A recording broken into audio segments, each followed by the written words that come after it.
Hi, I'm Dr. Jane Weber, and I'm speaking on behalf of Dr. Barry Mascari and doctoral student Kareem McKenzie of the Counselor Education Department. Our presentation is on a 3,000-year-old disease that finally has a name and explanation, and that is PTSD. We examine the evolution of PTSD through the field of combat stress, and as long as there has been civilization and as long as there has been warfare, there has been post-traumatic symptoms. The earliest known discovery about PTSD was found in Mesopotamia between 1300 BCE and 609 BCE, called spirit afflictions. Soldiers visited the ghosts that they faced in battle, which were spirits of the persons they killed, who sent them symptoms of flashbacks, sleep disturbance, and low mood. Retrospective studies of the American Civil War named the combat malady soldier's heart, with symptoms very similar to PTSD criteria. With the loss of ever returning home, symptoms were called nostalgia, and the treatment for that was shaming, drilling, and being sent back to combat. Spasms of rapid heart rate at rest were like a panic attack and called trotting heart or irritable heart. And symptoms were also called camp disease, insanity, or sunstroke due to unsanitary camps. In the late 19th century, psychologists Sigmund Freud and Pierre Janet both said dissociation disrupts memory in the immediate aftermath of trauma. However, Freud intentionally recalled repressed trauma as it was curative, and Janet knew recalling trauma memory under vehement emotion re-traumatizes and overwhelms the brain. We now know from neuroscience that Janet was right. Moving to World War I, the names were shell-shocked or wounded in mind, and in World War I and II, the names were neurasthenia or exhaustion of the nervous system.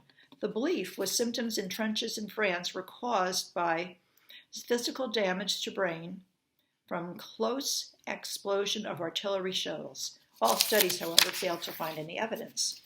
In World War II, soldiers called it battlefield exhaustion or traumatic neurosis or war neurosis. And with the Vietnam War, the new name became combat stress, coined by Charles Figley, the noted expert on combat stress and compassion fatigue, who was a Vietnam vet, and he wrote the foreword to our book, Disaster Mental Health Counseling. He outlined what was to become the PTSD diagnosis in the 1980 DSM-3. In Iraq and Afghanistan, IEDs caused grave physical injuries and traumatic brain injury, and heavily engaged infantrymen self-reported significant stress symptoms 3 to 6 months after returning home.